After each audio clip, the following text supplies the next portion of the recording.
Madame, Monsieur, bonsoir ou bonjour, tout dépend de l'heure où vous nous suivez, où vous nous recevez chez vous via Terre Jaune Télévision. Qui va vous l'amener aujourd'hui? Nous avons l'insigne honneur d'être reçus dans le bureau du directeur général de l'Office de voirie et drainage, Monsieur Victor Toumba, qui est là, qui va nous recevoir et qui alimente la chronique au regard de tout ce qu'il y a comme problème sur le plan infrastructurel dans nos agglomérations, dans nos villes en République démocratique du Congo. Il a bien daigné, ami des journalistes, il a bien voulu nous recevoir à ce jour dans ses bureaux en cette journée. Monsieur le directeur général, je vous dis bonsoir. Bonsoir, monsieur le journaliste. Merci beaucoup de nous avoir reçus. Vous vous sentez bien ces derniers temps? Oui, ça va. Après toutes les interpellations intervenues au niveau de l'Assemblée nationale, ainsi de suite. Il faut considérer ça comme étant un contrôle normal. Moi-même, je suis de profession d'un contrôleur. J'ai vécu dans le contrôle plus de 26 ans. Donc, si on annonce un contrôle, c'est dans le cadre normal du travail. Les parlementaires doivent faire leur travail. Et nous, de l'autre côté, nous devons faire notre travail. Donc, nous ne devons pas paniquer devant un contrôle qui s'est fait, ce qui est tout à fait normal, parce que nous sommes soumis déjà à un contrôle citoyen tous les jours, qui s'effectue sur les activités de l'OVD. Et nous ne devons pas empêcher les honorables députés de faire leur travail. Donc, nous avions accueilli ces contrôles parlementaires tout à fait tournés, que c'est tout à fait normal. Très bonne chose, votre aspect fair play et sportif. Vous êtes égal à vous-même, comme on le dit. Alors, l'Office de voirie et drainage OVD, créé en 1987, qui a pour mission, on ne va pas revenir là-dessus, d'entretenir, moderniser, développer les infrastructures urbaines de voirie et drainage en République démocratique du Congo, mais aussi, ce que les gens ne savent pas, les études pour les agglomérations, ainsi de suite, peuvent aussi être menées. Alors, est-ce que vous assumez, selon vous, monsieur le directeur général, correctement votre rôle? Est-ce que vous disposez des moyens conséquents pour assumer correctement ce rôle-là? Merci pour la question. Je crois que vous venez d'épingler les différentes missions de l'OVD. Et nous voulons souligner un élément important. L'OVD, c'est un établissement public des services. Et notre source principale, c'est la loi des finances, c'est-à-dire le trésor public. Parce que si nous pouvons épingler différentes sources de financement de l'OVD, nous avons la loi des finances, nous avons le FONER en termes d'entretien, nous avons les partenaires techniques et financiers, notamment AJICA, la BAD, la Banque mondiale. Ça, ce sont des interventions tout à fait ponctuelles. Mais la source principale, nous avons aussi d'autres modes de financement qu'on peut mettre en place. C'est dans les cas de financement innovant. On peut parler du PPP, on peut parler du BOT, on peut parler des EPIC, on peut parler de IRDEF, on peut parler aussi de la concession. Ce sont des modes possibles de financement. Mais pour le moment, la source principale de l'OVD, c'est la loi des finances. Et dans cette loi des finances, nous avons 4 grandes rubriques importantes. C'est la rémunération qui permet à ce que les agents qui travaillent à l'OVD soient payés par le Trésor public.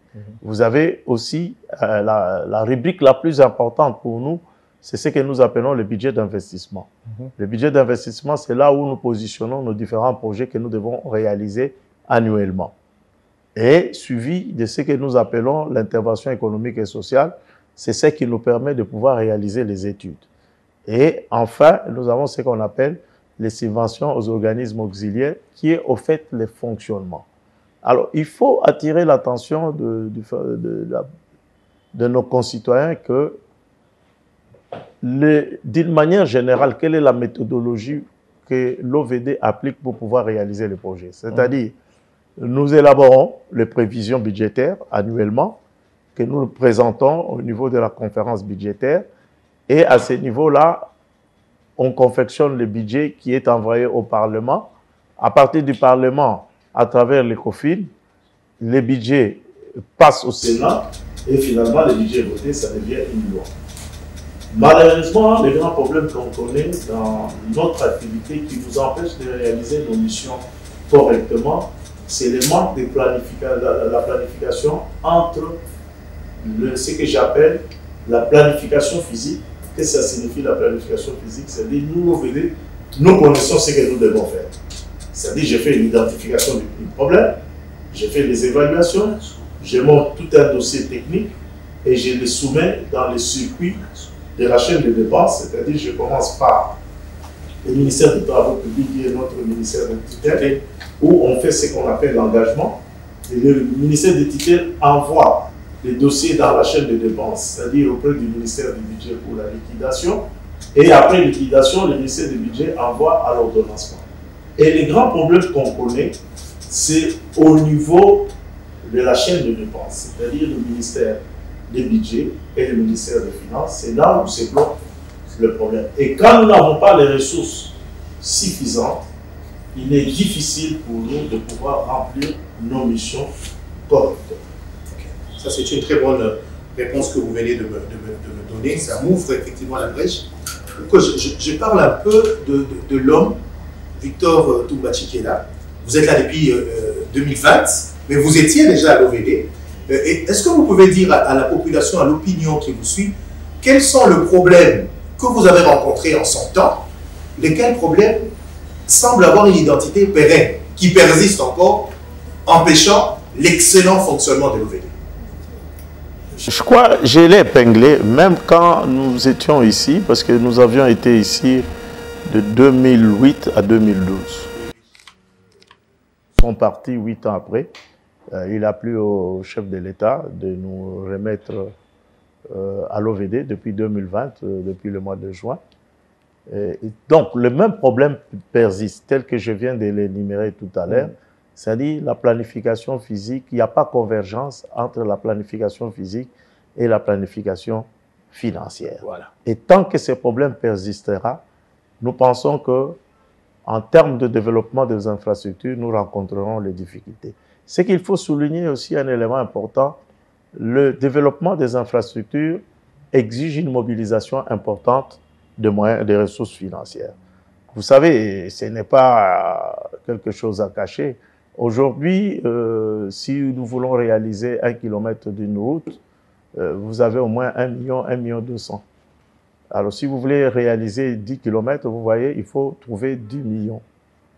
Aujourd'hui, nous avons un autre élément important qu'il faut épingler, c'est que le Trésor public, qui est notre source, qui est la source principale pour nous de financement, a un autre challenge, un challenge important, qui est au fait les aspects sécuritaires. Vous savez que notre pays est agressé par le Rwanda et cela nécessite des moyens conséquents. Et nous ne pouvons pas en tenir rigueur au Trésor public au regard de différentes charges qu'ils ont sur le plan sécuritaire. Mais ce qui est important, c'est que nous voulons qu'il y ait cette convergence parallèle. Et cette convergence entre la planification financière et la planification physique. Parce que très souvent, on s'est dit, il y a des projets qui ont commencé et qui se sont arrêtés. Mais on ne se pose pas la question de savoir pourquoi ça s'est arrêté. C'est peut-être par manque de poursuite des financements. Avant de pouvoir lancer les projets, ce qui est normal, c'est d'avoir la garantie de financement. Mais très souvent, nous lançons des projets, mais nous n'avons pas la garantie de financement. En cours de route, nous connaissons des problèmes. Et c'est comme ça, parfois, vous avez des travaux qui sont interrompus par faute de financement. Alors, on va parler justement de la question qui fait que vous soyez sous les feux des projecteurs, si on peut le dire ainsi. Ce sont les 40 millions que l'État congolais a mis à la disposition de l'Office de voirie et drainage. On pense que c'est beaucoup d'argent, hein? Tout le monde en parle, ils ont eu de l'argent, ils doivent réparer les routes, ainsi de suite. Là, vous venez d'épingler ce que vaut 1 kilomètre de route. Ça nage entre 1 million et 1,5 million $. Mais je m'en tiens aux propos du gouverneur qui parle du réseau routier de Kinshasa qui est de plus ou moins 4000 km. Et sur les 4000 km, donc 3000 et quelques, il y a un réseau de 1060 km qui serait plus ou moins asphalté, mais dont 80% sont détruits. Alors, quelle est la magie que Victor Toumba, dans sa planification, qui vient de trouver une planification financière, qui vient appuyer la planification qui est déjà faite, quelle est la magie que vous allez mettre en place pour que la population sente que l'OVD a reçu un peu d'argent et est en train de travailler? Oui, je voudrais dire effectivement ce qu'a dit le gouverneur, c'est vrai, c'est que dans la ville de Kinshasa, nous gérons 4000 km. Et sur les 4000 km, les routes asphaltées, c'est à peu près 1006, même 1060. Quand vous prenez sur les restes se déroulent en terre dans l'état naturel qui n'ont pas eu, ça fait un bout de temps, qui n'ont pas eu un entretien ou un débit de travaux sur ces réseaux, les 3000 km. Alors sur les 1000, effectivement, quand vous regardez le niveau, le niveau de praticabilité de ces routes, vous pouvez vous situer à plus ou moins 85% des routes qui sont dans un état de délabrement très avancé. C'est une situation, c'est une accumulation de plusieurs années, ce n'est pas seulement maintenant. Je crois que le président Félix-Antoine Tshisekedi, quand il arrive au pouvoir, il trouve cette situation. Et c'est là où nous voulons féliciter le président de la République, parce que lui, c'est un agent de développement. Il a pu comprendre ça et il a commencé à pouvoir financer les différents, le développement des infrastructures pour réduire les gaps de 85%. Aujourd'hui, on est dans ce processus. Ce n'est pas un processus qui doit se faire en 5 ans, en 10 ans. C'est un long processus pour pouvoir rattraper les gaps que nous avons en termes de développement des infrastructures. Je vais vous donner un chiffre qui va vous donner une idée. Quand vous prenez les pays de subsahariens, quand on parle en termes de taux, la densité routière, vous avez 20 km pour 1 km². Mais nous, au Congo, actuellement, nous avons 0,08 km au km². Certes, il est vrai, notre pays, c'est un pays continent, dimension continentale. C'est un grand pays qui a un grand besoin en termes des infrastructures. Il faut le moyen. Mais ce qui est important aussi, c'est d'afficher cette volonté politique que le président de la République est en train d'afficher aujourd'hui pour pouvoir développer ces infrastructures. Et nous sommes dans ce processus. C'est ce qui explique la plupart des projets qui ont été montés, pas seulement dans la ville de Kinshasa, mais dans l'arrière-pays. C'est pour pouvoir rencontrer cette population, diminuer les déficits les gaps qu'il y a en termes des infrastructures. Je viens de vous donner les taux. Vous voyez, qui est alarmant, oui. 20 km au km², mais nous sommes à 0,08 au kilomètre. Donc, il faut rattraper ces retards. Il ne faut pas se voiler les yeux. Nous devons dire que c'est ça la situation de nos infrastructures. Maintenant, est-ce que ce que le gouvernement venait de mettre tout à l'heure à la disposition, et je vais vous le dire, ce n'est pas seulement à la disposition de l'OVD, c'est là où il y a une grande confusion. Je crois que vous avez tous observé, à la suite des dernières pluies, et plus particulièrement les pluies du 4 avril dernier, qui ont fait très mal dans la ville de Kinshasa, où il y a eu des dégâts matériels, corporels et humains, pour lesquels nous avons toute notre compassion. Il y a eu plusieurs réunions autour des autorités, jusqu'autour du chef de l'État, pour voir qu'est-ce qu'il faut faire pour remédier à cette situation. Parce que là, nous épinglons des problèmes importants. C'est la problématique des inondations et la problématique des érosions. Ce sont ces deux éléments qui ont fait mal à la pluie du 4 avril. Maintenant, il faut trouver des solutions par rapport à ça. C'est là où l'idée est venue de monter un projet que nous appelons les travaux d'urgence, qui a comme contenu la réhabilitation de quelques voiries sur lesquelles où le trafic est le plus important, mais notamment aussi quelques problèmes des érosions à résoudre, ainsi que le curage. Parce que le curage, c'est un élément qui permet d'atténuer la problématique des inondations. Et ce sont les 3 éléments qui contiennent ces projets. Et ces projets, quels sont les intervenants dans ces projets? Parce qu'on pointe tous du doigt OVD, parce qu'évidemment, on parle de voirie, c'est nous les gestionnaires du réseau. Mais dans ces projets, il y a 3 intervenants. Il y a même 4 intervenants. Nous avons l'Office des routes qui va intervenir dans ces programmes. Nous avons l'OVD et nous avons la ville. Et nous avons la RVF. Pourquoi je parle de la RVF? Parce que dans ces projets, il est prévu d'acquérir des draglines. Des draglines, c'est des engins qui permettent d'équirer le fleuve. Parce que vous savez, le fleuve, c'est l'exutoire naturel. Toutes les rivières vont vers eux. Alors, si les sables montent dans la rivière et dans le fleuve, même les rivières ne débitent plus dans le fleuve, c'est le fleuve qui débite dans la rivière, et l'eau monte et nous avons des inondations. Et nous avons constaté, parce que la problématique des inondations est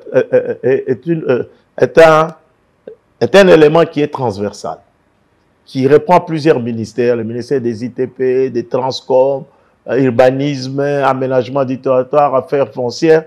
Tout le monde est concerné, même le ministère de l'Environnement et Développement durable. Nous sommes tous concernés par cette problématique de l'inondation. Et alors, c'est comme ça, on a dit, on va acquérir des dragons. Pour le moment, je l'ai dit quand j'étais au Parlement, l'OVD a une seule dragline qui a été achetée par le gouvernement. Mais la RVF n'en a pas. Okay. Et dans le cadre de ce programme, on va acquérir 2 draglines pour la RVF et 2 draglines pour l'OVD, ce qui ferait nous en aurons 3. Ça nous permettra de quadriller la ville en termes de tirage, de dragage, ainsi de suite, qui est un élément important qui influe négativement, le manque de tirage influe négativement, accélère les inondations. Alors, pour ne pas vous interrompre, monsieur le directeur général, est-ce que vous n'êtes pas buté aussi à un problème, parce que vous parlez d'un problème transversal au niveau des affaires foncières, urbanisme, habitat, ainsi de suite, pour que les draglines fassent correctement le travail? Est-ce que ces constructions anarchiques ne constituent-elles pas un obstacle pour ça? Je vais en parler, mais je termine d'abord pour que je vous situe les 40 millions. Les 40 millions dont on parle tant à travers la ville. Dont il y a plusieurs intervenants. Oui. Donc nous avons 3 intervenants. Je viens de les citer, l'OVD, la ville et l'Office des routes. Et la RVF aussi. Et la RVF, 4 intervenants. Alors, le montage a été fait.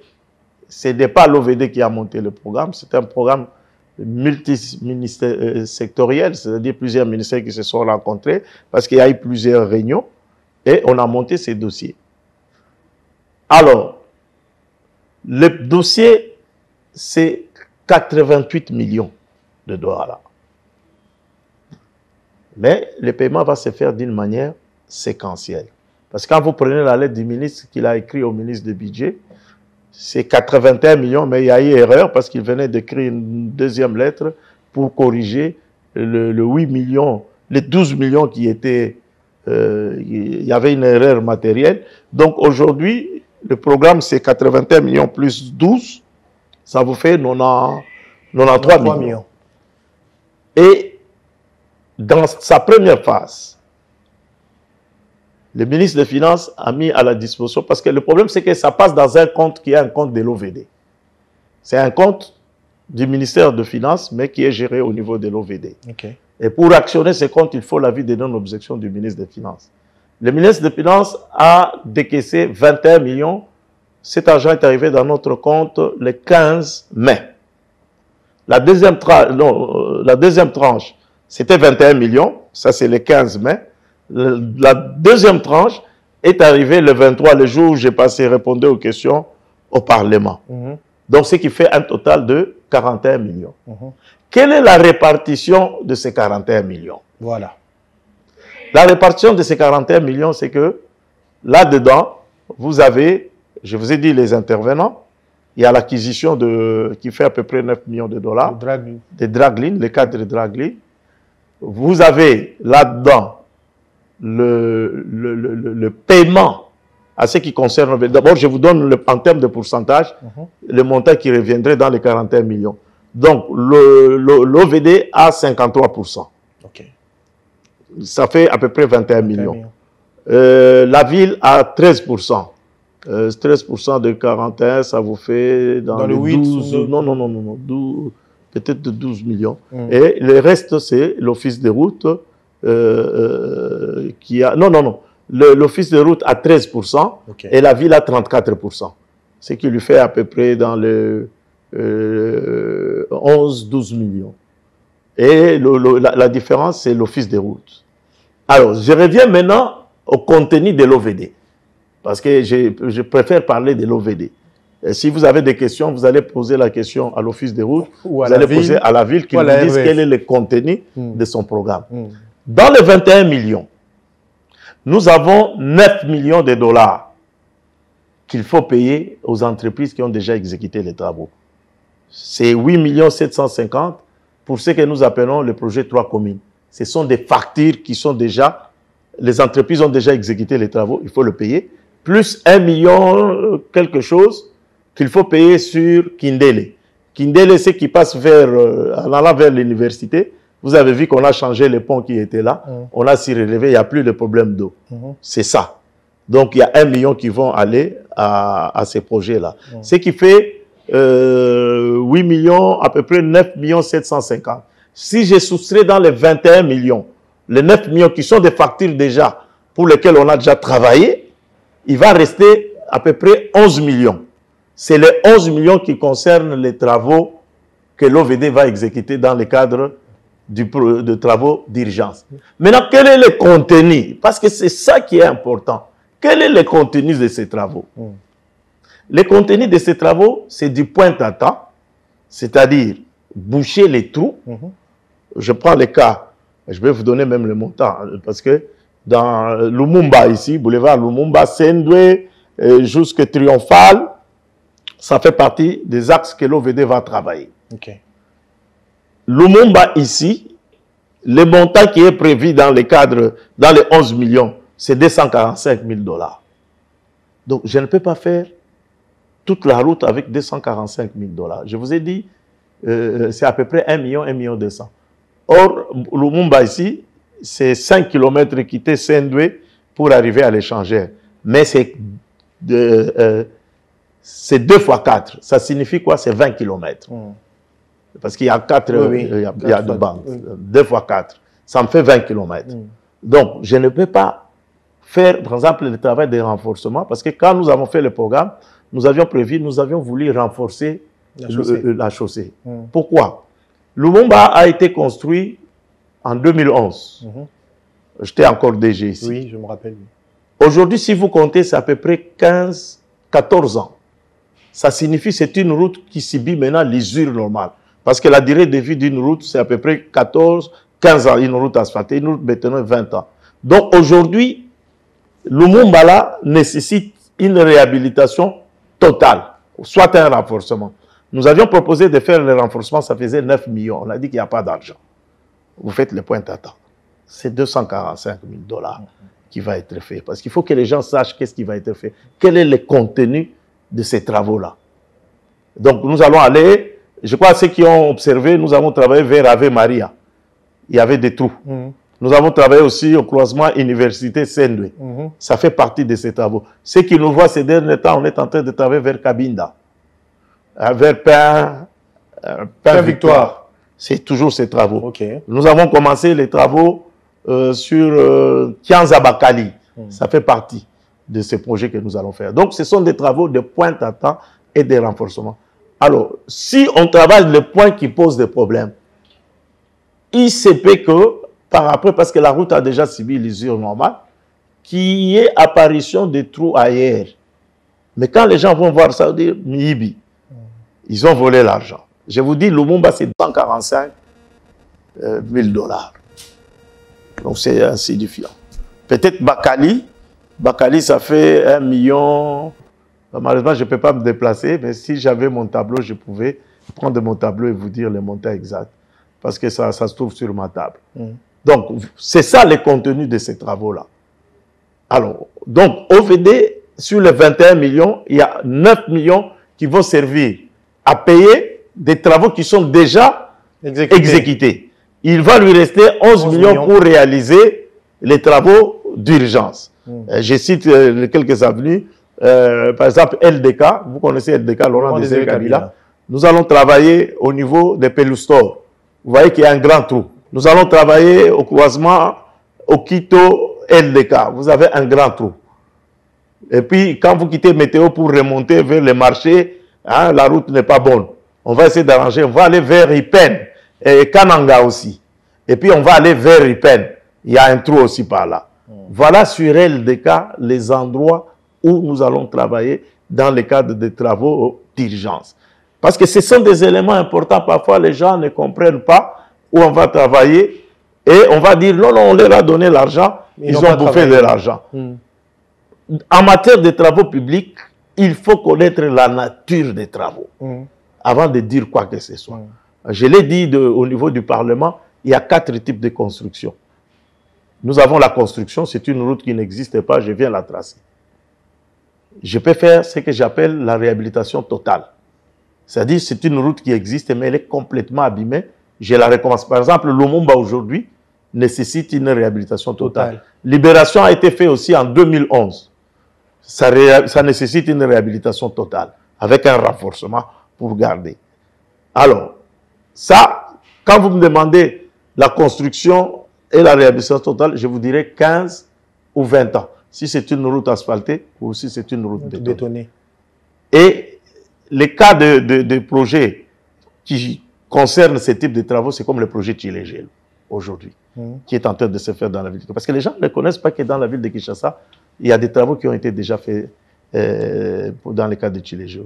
Votre télévision s'appelle Terre Jaune. Oui, oui. C'est le premier tronçon qui a été réhabilité.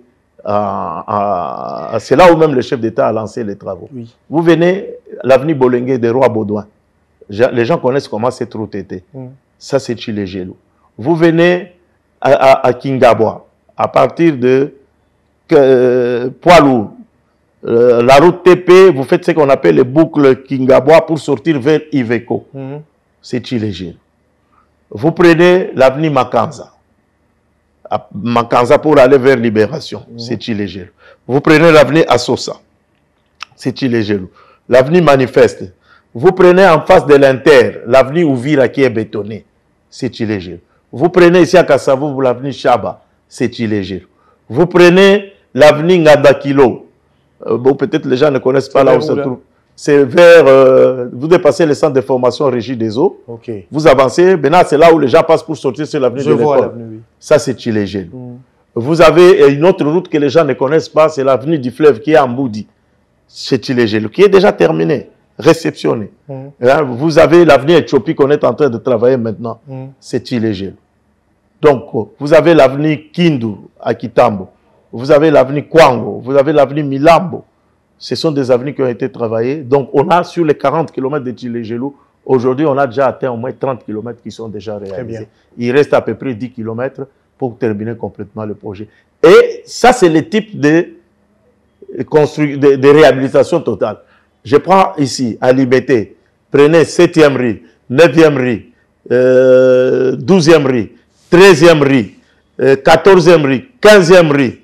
Ce sont des travaux que nous avons faits en réhabilitation totale. Si vous demandez la durée de vie, je vous dirais 15 à 20 ans. Très bien. Maintenant, vous avez la réhabilitation partielle. Donc, là où il y a les sections qui posent des problèmes, je viens travailler.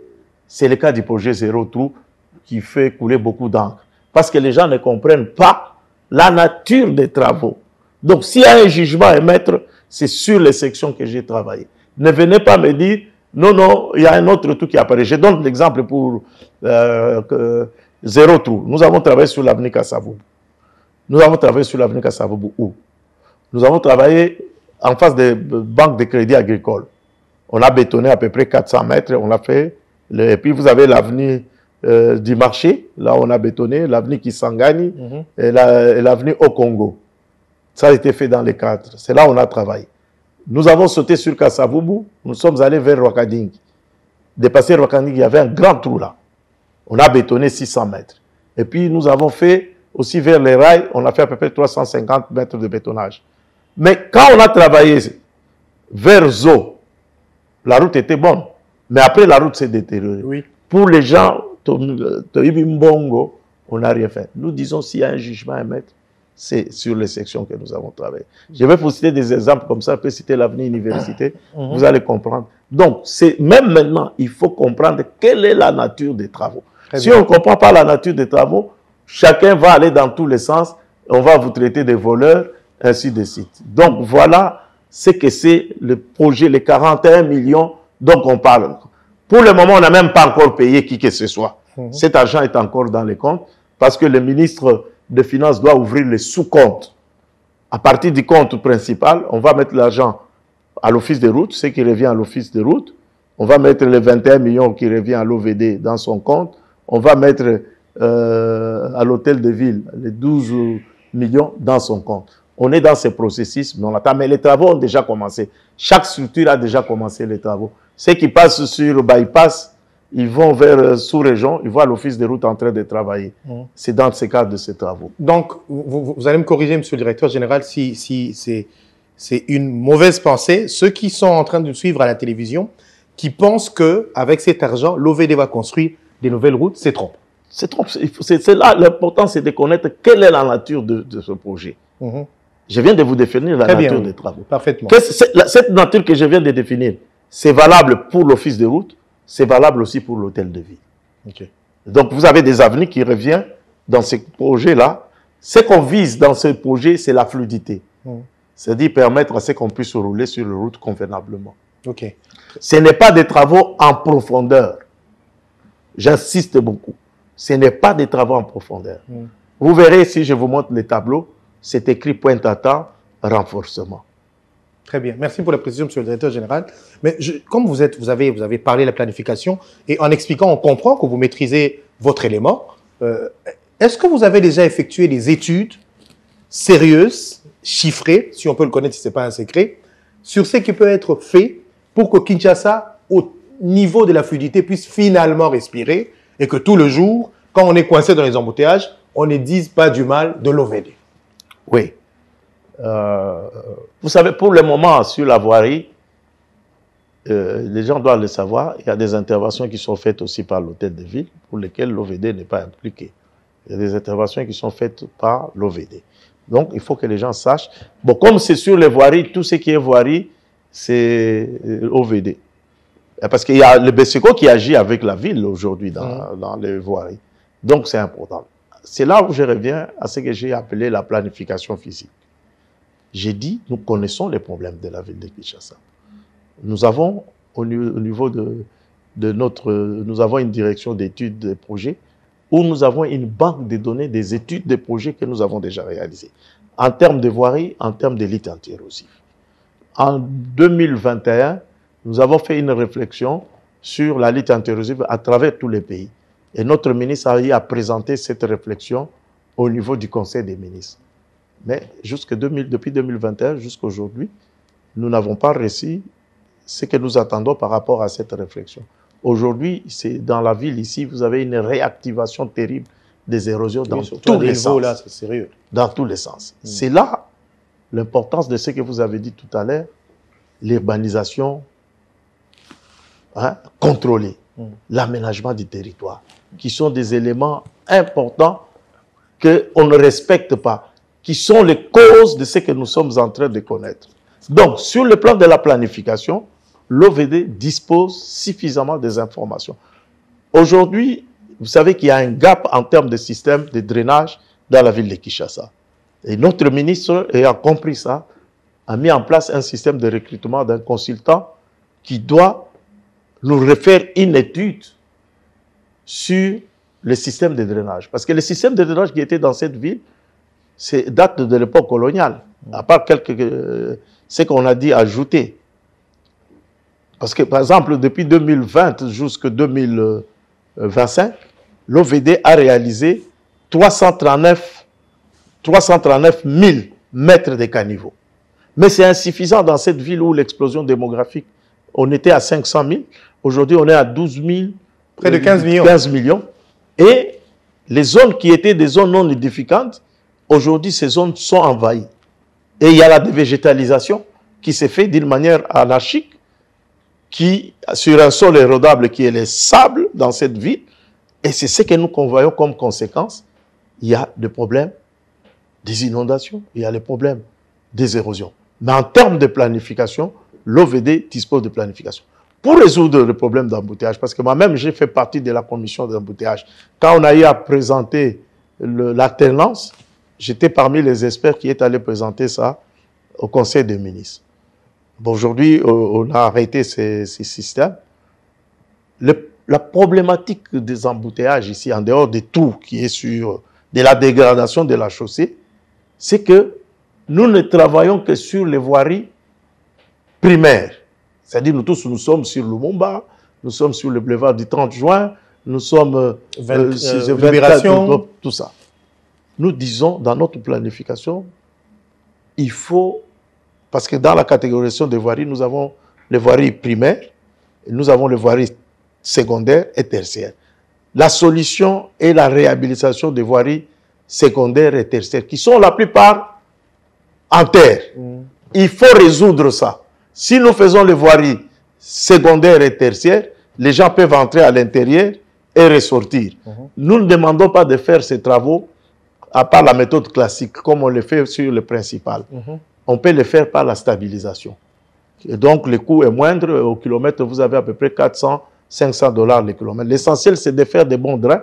On peut même faire les pavages sur ces routes-là, où le trafic n'est pas important. Mais au moins, c'est ça qui va permettre de résoudre le problème d'embouteillage dans cette ville. C'est de pouvoir réhabiliter la plupart des réseaux tertiaires et secondaires qui est encore en terre. C'est ça qui nous permettra de résoudre le problème d'embouteillage, parce qu'on aura plusieurs issues par lesquelles on peut passer. Parce que nous sommes...